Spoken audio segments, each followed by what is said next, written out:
नमस्कार दोस्तों, NLM education में हार्दिक अभिनंदन, स्वागत। मित्रों, हमने भारतीय राजनीतिक विचारक पढ़ने के बाद सारी वीडियो देखने के बाद हम टेस्ट पेपर पर हैं। हम पहला टेस्ट पेपर कर चुके हैं, आज हम दूसरा टेस्ट पेपर करेंगे।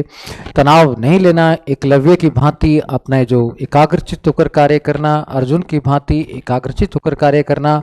मैं आपको एकलव्य के नाम से संबोधित कर रहा हूं क्योंकि आप मेरे प्रत्यक्ष संपर्क में ना होकर अप्रत्यक्ष संपर्क में। लेकिन मित्रों, भूलना मत, आप व्हाट्सएप से भी क्वेश्चन पूछ सकते हैं, ऐसा कुछ नहीं है।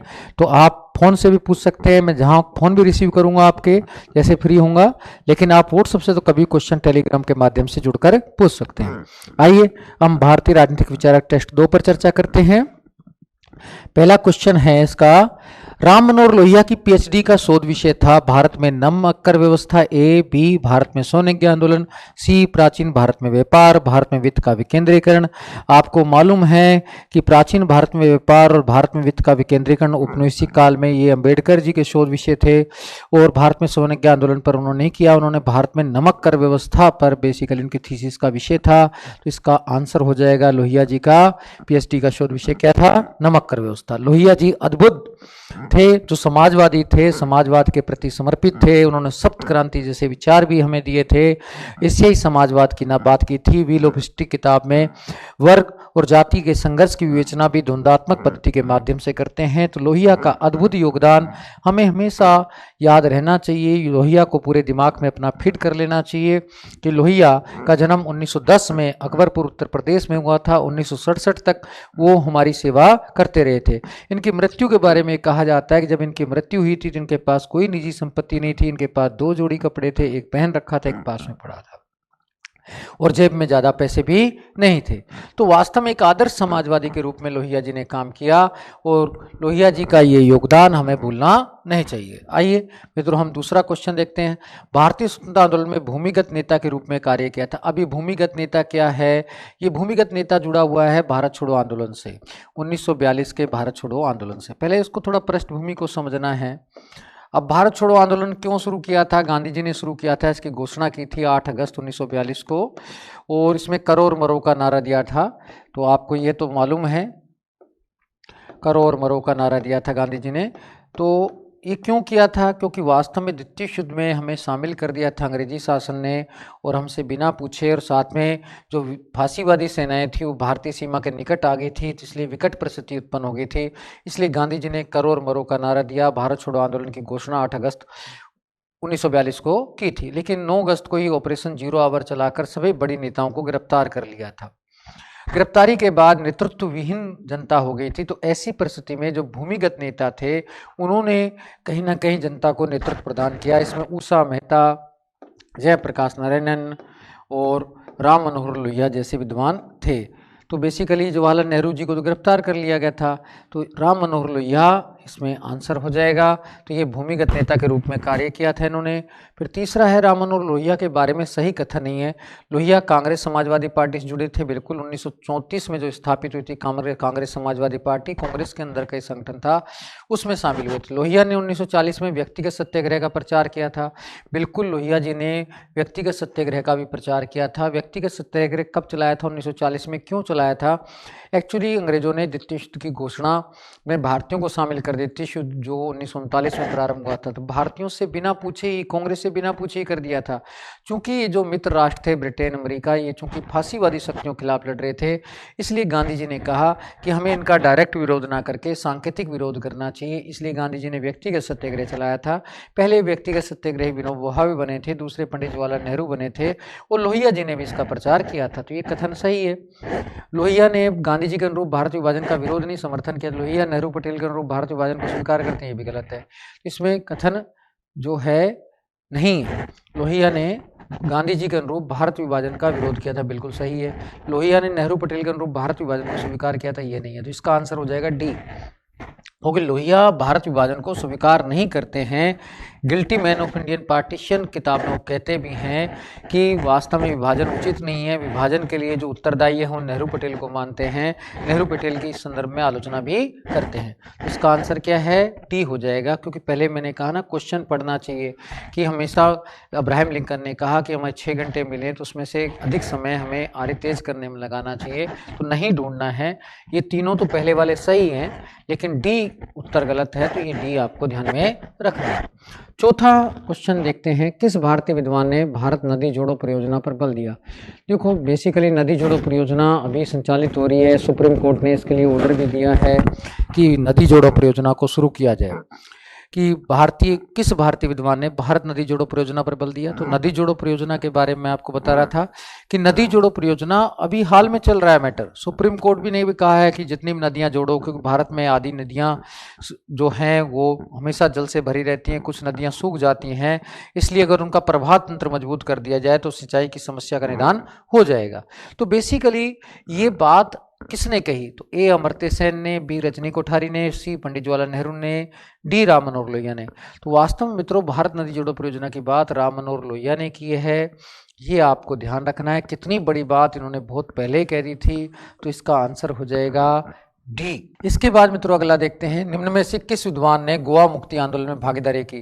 गोवा जानते हैं कि पहले कहीं ना कहीं जो है पुर्तगालियों के अधीन था, उसके बाद फिर इसमें स्वतंत्रता आंदोलन चलाया गया था, गोवा मुक्ति आंदोलन चलाया गया था।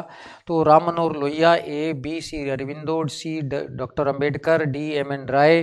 गोवा मुक्ति आंदोलन में प्रत्यक्ष रूप से राम मनोहर लोहिया ने भाग लिया था। समाजवादी भी थे और उसके बाद छोटे कद के भी थे, हिंदी का समर्थन करते हैं, अंग्रेजी को अच्छा नहीं मानते हैं, तो ऐसे ही समाजवाद का नारा देते हैं, ऐसे लोहिया।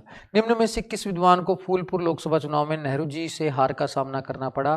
तो 1962 में बेसिकली फूलपुर उत्तर प्रदेश लोकसभा चुनाव में नेहरू जी को से हार का सामना राम मनोहर लोहिया को करना पड़ा था। तो राम मनोहर लोहिया इसका आंसर हो जाएगा। वैसे ऑप्शन हमारे सामने बी में डॉक्टर अंबेडकर, सी में केशुभाई पटेल, डी में रामानंद शास्त्री भी हैं, लेकिन इसका आंसर ए राम मनोहर लोहिया है। बाद में 1963 में ही वो फर्रुखाबाद से फिर पुनः चुने गए थे, ये भी थोड़ा सा ध्यान रखना। 67 में भी वो सांसद थे जब उनकी मृत्यु हुई, तो राम मनोहर लोहिया इसका आंसर है। 7वां क्वेश्चन देखते हैं, लोहिया किस पुस्तक में नेहरू पटेल को भारत विभाजन का जिम्मेदार मानते हैं। दोबारा से मित्रों क्वेश्चन देखना है, लोहिया किस पुस्तक में नेहरू पटेल को भारत विभाजन का जिम्मेदार मानते। फॉरेन पॉलिसी में नहीं मानते, India China and northern frontier में नहीं मानते, इंटरवल ड्यूरिंग पॉलिटिक्स में नहीं मानते, guilty man of Indian partition में मानते हैं। इसमें विभाजन का उत्तरदायी माना था, तो ये आपको ध्यान में रखना है। ये सारी किताबें कहीं ना कहीं लोहिया जी की हैं। लोहिया जी ने अद्भुत लेखन का कार्य भी किया था, तो आपको ये ध्यान में रखना है। इसके बाद मित्रों हम आते हैं, अगला क्वेश्चन देखते हैं। लोहिया की पुस्तक नहीं है, एस्पेक्ट्स ऑफ सोशलिस्ट पॉलिसी, बिल्कुल है, 1952 की है। इसमें उन्होंने चौखंबा सिद्धांत दिया था, मार्क्स, गांधी एंड सोशलिज्म, इन्होंने ये पुस्तक भी उनकी है। उसमें इन्होंने एशियाई समाजवाद का नारा दिया था, जिसमें सहकारी खेती, कुटीर उद्योग, कृषि, इन पर बल दिया था और कहा था कि जो पश्चिम का जो समाजवाद है वो एशिया के समाजवाद से भिन्न है, क्योंकि पश्चिम में उद्योगवाद पाया जाता है, वर्गवाद पाया जाता है, भारत में जाति पाई जाती है और कुटीर उद्योगों का प्रभाव है, कृषि का प्रभाव है, साथ में भारत में नौकरशाही जैसी समस्याएं भी कहीं ना कहीं उत्पन्न हो रही हैं। इसलिए ये कहते हैं कि भारत में भिन्न प्रकार का समाजवाद है, तो इसमें वो दिया था। द कॉस्ट सिस्टम भी किताब उनकी थी, एशियाई सोशलिज्म नाम से उनकी किताब नहीं थी, अवधारणा जरूर उन्होंने दी थी, तो ये आपका आंसर हो जाएगा। उसके बाद है, लोहिया के बारे में सही कथन नहीं है। लोहिया जाति वर्ग का विकास द्वंद्वात्मक पद्धति के माध्यम से स्पष्ट करते हैं, बिल्कुल सही है, विकास को द्वंद्वात्मक पद्धति के माध्यम से स्पष्ट करते हैं।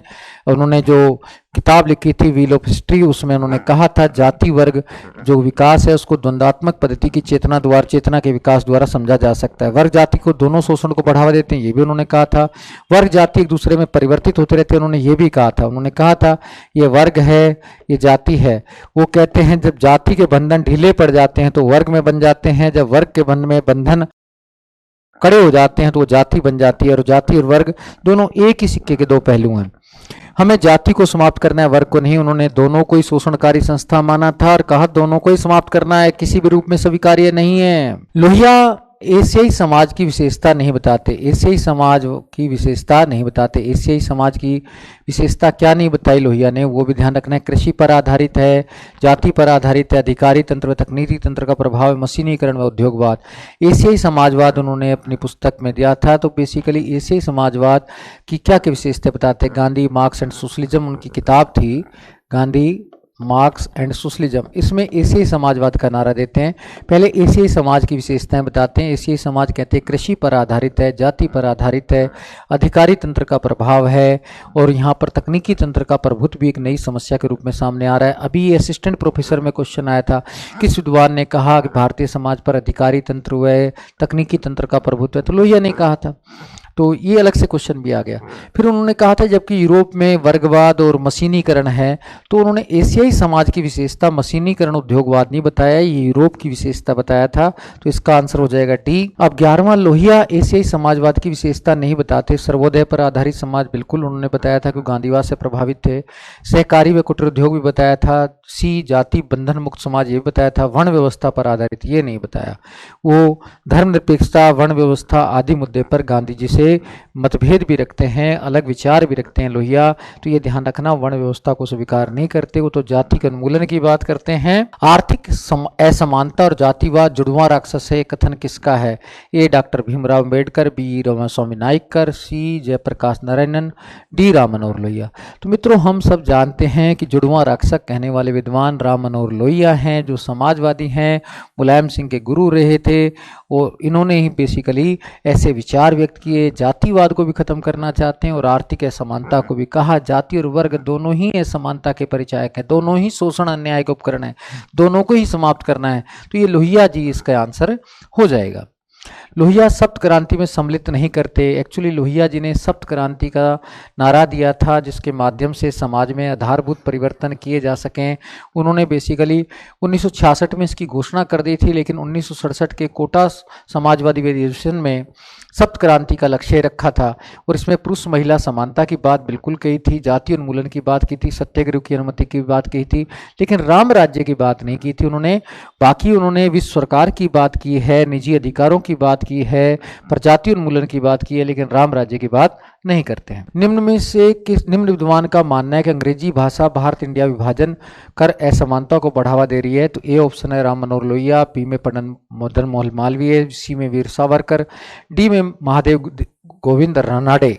तो मित्रों आप बताइए इसमें क्या क्वेश्चन का आंसर हो सकता है, थोड़ा सोच के बताइए, तो आप इसमें कंफ्यूजन नहीं होना है। एक्चुअली मित्रों मैं बता देता हूं आपको कि ये जो कथन है राम मनोहर लोहिया का है। लोहिया ने हिंदी का समर्थन किया था, अंग्रेजी का विरोध किया था, अंग्रेजी को गिटर पिटर की भाषा भी बोला, और बोला कि ये असमानता लाती है, इंडिया और भारत में विभाजन करती है, इसलिए हमें हिंदी को बढ़ावा देना चाहिए और हिंदी भाषा में विज्ञान को भी पढ़ाना चाहिए, सभी विषयों को पढ़ाना चाहिए। उन्होंने साथ में राज्य बहुभाषी होने चाहिए, ये बात भी उन्होंने स्वीकार कर ली थी। तो इसका आंसर हो जाएगा ए राम मनोहर लोहिया। डॉक्टर अंबेडकर का शोध कार्य नहीं था, तो अंबेडकर ने किस पर शोध कार्य नहीं किया था, ये ध्यान में रखना है।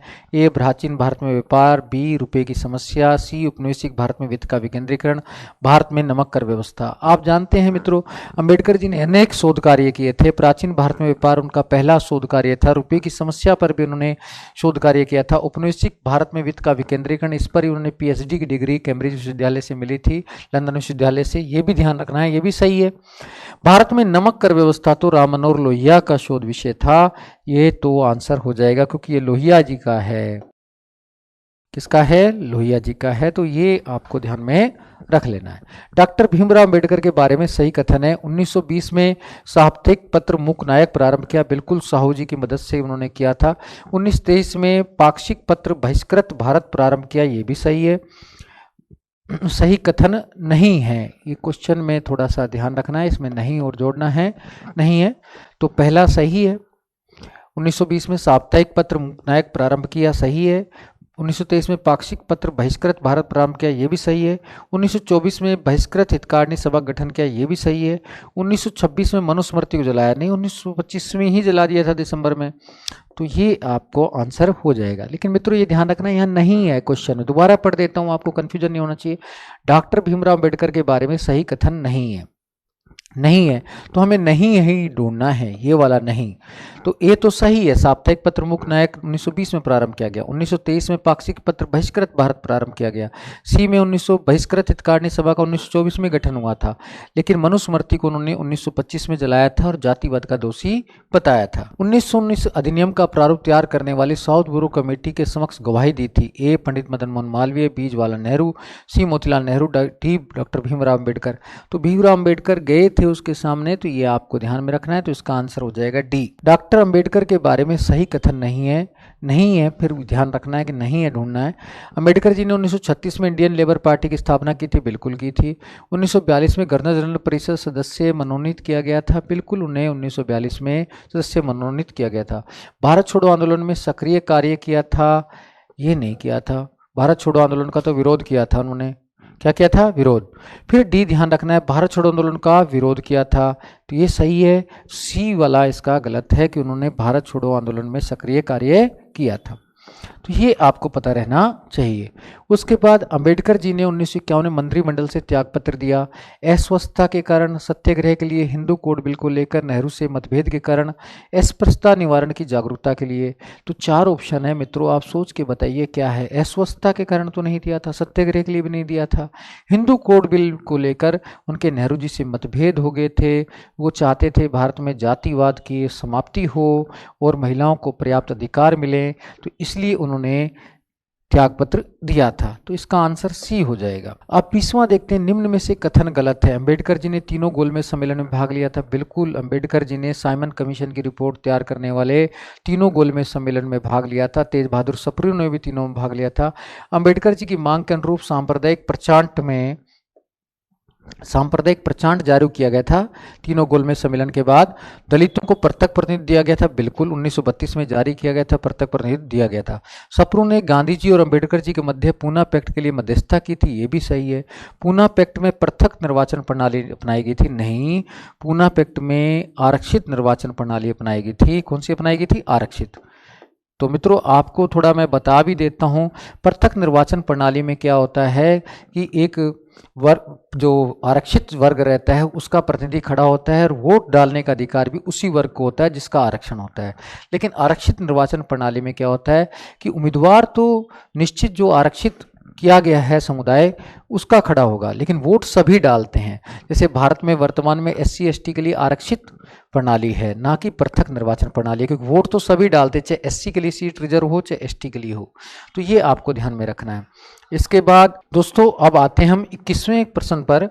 गांधी जी धूल उड़ाते हैं, बातें कम करते हैं, कथन किसका है? Doctor Bhimrao Ambedkar, A, B Shri Aurobindo, C Motilal Nehru, D Lord Irwin. तो ये कथन है डॉक्टर भीमराव अंबेडकर का, ये आपको ध्यान में रखना है। इसके बाद अछूतों के लिए सार्वजनिक स्थानों के प्रयोग के लिए प्रथम सत्याग्रह डॉक्टर अंबेडकर ने किया। अंबेडकर जी आप जानते हैं अछूतोद्धार के लिए, अछूतों के उत्थान के लिए, निम्न जाति के उत्थान के लिए जीवन पर्यंत संघर्ष करते रहे थे। उन्होंने अछूतों के लिए अनेक प्रयास किए थे। उन्होंने कहा था कि उनके लिए आरक्षण होना चाहिए, उन्हें शिक्षित किया जाना चाहिए, और साथ में शिक्षा को उन्होंने हथियार भी माना था। उन्होंने कहा था शिक्षित बनोगे तभी तुम्हारा विकास होगा, शिक्षा माँ का प्रथम दूध है, तो ऐसा उन्होंने कहा था। तो बेसिकली उन्होंने सार्वजनिक स्थानों को भी अछूतों के लिए खुलवाने का कार्य किया था। इस दिशा में उन्होंने कई प्रकार के सत्याग्रह किए थे। उसमें पहला कहाँ पर किया ये देखते हैं। पहला 1927 में महद तालाब सत्याग्रह किया था, बाद में कालाराम मंदिर प्रवेश सत्याग्रह किया था। वायकोम सत्याग्रह और गुरुवार सत्याग्रह जो COD ऑप्शन है, ये तो गांधी जी से जुड़े हुए हैं, ये तो गांधी जी से ज़्यादा जुड़े हुए हैं, तो ये तो क्वेश्चन हो नहीं सकते, और ये उन्होंने बाद में किया था। तो इसका आंसर हो जाएगा महद तालाब सत्याग्रह। आगे देखते हैं मित्रों, डॉक्टर अंबेडकर के बारे में सत्य कथन नहीं है। डॉक्टर अंबेडकर भाषाई आधार पर राज्यों के गठन का विरोध करते हैं, बिल्कुल। लिंग्विस्टिक स्टेट किताब में साफ कहते हैं भाषाई आधार पर राज्यों का गठन नहीं होना चाहिए। डॉक्टर अंबेडकर मजबूत केंद्र के पक्षपाती थे, बिल्कुल वो मजबूत केंद्र के पक्षपाती थे। डॉक्टर अंबेडकर छोटे राज्यों का गठन प्रशासनिक कार्यकुशलता के आधार पर चाहते थे, बिल्कुल ठीक है। डॉक्टर अंबेडकर उत्तर प्रदेश को 3 भागों में बांटना चाहते नहीं। डॉक्टर अंबेडकर ने पहले कहा था 5 भागों में, बाद में 4 भागों में कहा था, तो इसलिए इसका आंसर ये हो जाएगा 3 भागों में बांटने वाला। तो ये आपको ध्यान में रखना है। पंडित नेहरू के बारे में सही कथन नहीं है। पंडित नेहरू जानते हैं आप भारत के प्रथम प्रधानमंत्री रहे, स्वतंत्रता आंदोलन में सक्रिय भागीदारी भी की और गांधी जी के अनुयायी भी थे। होम रूल आंदोलन में ही सक्रिय राजनीति में आ गए थे और मोतीलाल नेहरू उनके पिता थे। 1929 के लाहौर अधिवेशन में, 1936 के लखनऊ अधिवेशन में कांग्रेस की अध्यक्षता भी की। नेहरू जी ने 1927 के ब्रुसेल्स समाजवादी सम्मेलन में भाग लिया था। बिल्कुल सही है, हमें नहीं ये ढूंढना है मित्रों, ये ध्यान रखना, नहीं है ढूंढना है। तो ब्रुसेल्स समाजवादी सम्मेलन में भाग लिया था। पंडित नेहरू ने 1929 के कांग्रेस लाहौर अधिवेशन की अध्यक्षता की थी। बिल्कुल सही है। नेहरू जी ने 1936 के कांग्रेस लखनऊ अधिवेशन की अध्यक्षता की थी, ये भी सही है। व्यक्तिगत सत्याग्रह में नेहरू जी प्रथम सत्याग्रही बने थे, नहीं दूसरे बने थे, विनोबा भावे पहले बने थे। तो इसका आंसर हो जाएगा डी। तो ये आपको ध्यान रखना है, इसका आंसर क्या हो जाएगा, डी हो जाएगा। अब इसके बाद मित्रों हम अगले क्वेश्चन पर आते हैं। नेहरू जी के बारे में सत्य कथन नहीं है। नेहरू जी ने गांधी जी के असहयोग आंदोलन वापस लेने का विरोध किया था। बिल्कुल सही है, क्योंकि नेहरू जी ने चोरा चोरी कांड के बाद जब गांधी जी ने बारदोली प्रस्ताव के माध्यम से असहयोग आंदोलन वापस लिया था, तो नेहरू जी ने कहा था हमें स्वतंत्रता मिलने वाली थी। गांधी जी ने वापस लेकर अच्छा नहीं किया। सुभाष चंद्र बोस जी ने भी ऐसा कहा था, क्योंकि गांधी जी तो जानते थे कि अहिंसा के माध्यम से हम कुछ समय तक ही लड़ सकते हैं और साथ में अंग्रेजी शक्ति से मुकाबला करने के लिए हमें निरंतर कार्य करना चाहिए। तो हिंसा अपनाई तो फिर अंग्रेजी सरकार तुरंत आंदोलन को कुचल देगी, इसलिए गांधी जी ने वापस लिया था और नेहरू जी ने विरोध किया था। जवाहरलाल नेहरू अपरिवर्तनीय थे क्योंकि वो स्वराज पार्टी से नहीं जुड़े थे। बिल्कुल सही है कि वास्तव में असहयोग आंदोलन के बाद जब स्वराज पार्टी की स्थापना जो की गई थी, वो ये उसका उद्देश्य था कि जो केंद्रीय विधानसभा के चुनाव होने उनमें भाग लेना। नेहरू जी ने स्वराज पार्टी से नहीं जुड़े थे, जबकि उनके पिता मोतीलाल नेहरू, पंडित मदन मोहन मालवीय, ये सब लोग स्वराज पार्टी से जुड़े थे। इसलिए ये भी सही है कि नेहरू जी परिवर्तनवादी थे, क्योंकि जो स्वराज पार्टी से जुड़े थे उन्हें परिवर्तनवादी कहा गया था। नेहरू जी परिवर्तनवादी थे नहीं, वो तो अपरिवर्तनवादी थे। नेहरू जी ने 1934 में कांग्रेस समाजवादी गठन में महत्वपूर्ण भूमिका अदा की थी, ये भी सही है। तो मित्रों इसका आंसर हो जाएगा सी। तो नेहरू परिवर्तनवादी नहीं थे, वो तो अपरिवर्तनवादी थे। उन्होंने तो गांधी के रचनात्मक कार्यक्रमों में भाग लिया था। नेहरू जी ने डिस्कवरी ऑफ इंडिया पुस्तक लिखी थी, ए 1934, बी 1936, सी 1937, डी 1947। तो इसका आंसर मित्रों हो जाएगा 1947। अब आगे देखते हैं मित्रों। गांधी जी के निजी सचिव नहीं रहे थे महादेव देसाई, बिल्कुल रहे थे, लंबे समय तक रहे थे। सोनयज्ञा आंदोलन में भाग लिया था, लेकिन 1942 के भारत छोड़ो आंदोलन में भाग लिया था। इनकी समाधि भी आगा खां पैलेस में है, पूना में। प्यारेलाल नैयर ने भी उनके निजी सचिव के रूप में काम किया था और अनेक पुस्तकें लिखी थी। वी कल्याणम भी उनके निजी सचिव रहे थे। विनोबा भावे नहीं रहे। विनोबा भावे सहयोगी जरूर थे, प्रथम सत्याग्रही थे, लेकिन सचिव नहीं रहे। तो ये ध्यान रखना है। कस्तूरबा गांधी की समाधि कहाँ है? कस्तूरबा गांधी जो गांधी जी की पत्नी थी, तो उन्होंने सक्रिय भूमिका की, गांधी जी का हर संभव सहयोग किया, स्वतंत्रता आंदोलन में भाग लिया। उनकी जो समाधि आगा खां पैलेस में है। आगा खां पैलेस में ही महादेव देसाई की भी समाधि है, जो गांधी जी के निजी सचिव थे। तो ए में आगा खां पैलेस, बी में नई दिल्ली, सी में अहमदाबाद, डी में सूरत। तो नई दिल्ली में तो गांधी जी की है, तो इसका आंसर हो जाएगा आगा खां पैलेस। 29 सही सुमेलित नहीं है। यंग इंडिया, ये पत्र हैं गांधी जी के। यंग इंडिया अंग्रेजी में था, बिल्कुल सही है। हरिजन बंधु गुजराती में था, ये भी सही है। नवजीवन हिंदी में था, ठीक है। इंडियन ओपिनियन हिंदी में था। इंडियन ओपिनियन जो पत्र था गांधी जी ने अफ्रीका में निकाला था, ये अंग्रेजी में था मूलतः। तो ये इसका आंसर हो जाएगा, नहीं सुमेलित है ना, तो ये सुमेलित नहीं है, क्योंकि ये मूल पत्र अंग्रेजी में था और गांधी जी ने इसे अफ्रीका से निकाला था। अब इसके बाद आगे देखते हैं। गांधी जी ने हिंद स्वराज पुस्तक किस जहाज पर बैठकर लिखी? गांधी जी ने हिंद स्वराज 1909 पुस्तक लिखी थी, जिससे अंग्रेजों ने अंग्रेजी शासन 1910 में प्रतिबंधित भी कर दिया था। और इसमें इन्होंने मशीनीकरण और आदि पर, भारतीय सभ्यता पर, आदि पर विचार व्यक्त किए थे। ये किताब उन्होंने कहाँ लिखी थी? राजपुताना जहाज पर बैठकर नहीं, एस.एन. किडनकोनल जहाज पर, बिल्कुल सही है। और सी इंडियन है और डी में शेक्सपियर। तो इसका आंसर तथ्यात्मक है। एस.एस. किंडोनन जो जहाज था उस पर बैठकर लिखी थी। वो जॉन रस्किन से भी प्रभावित हुए थे, अनटू दिस राष्ट्र। ये ध्यान रखना है। ये मित्रों आंसर की है। तो मित्रों आपको टेस्ट पेपर इस प्रकार से लगातार करते रहने चाहिए, एकलव्य की भांति निरंतर अभ्यास करते रहने चाहिए। टेस्ट पेपर से आपकी जांच परीक्षा भी होती है। हम बाकी टेस्ट पेपर भी आपके सामने डालते रहेंगे, लेकिन आप मेहनत करेंगे, अभ्यास करेंगे, तभी सफल होंगे। इसी के साथ मैं आपसे विदाई चाहता हूँ। धन्यवाद। जय हिंद, जय भारत।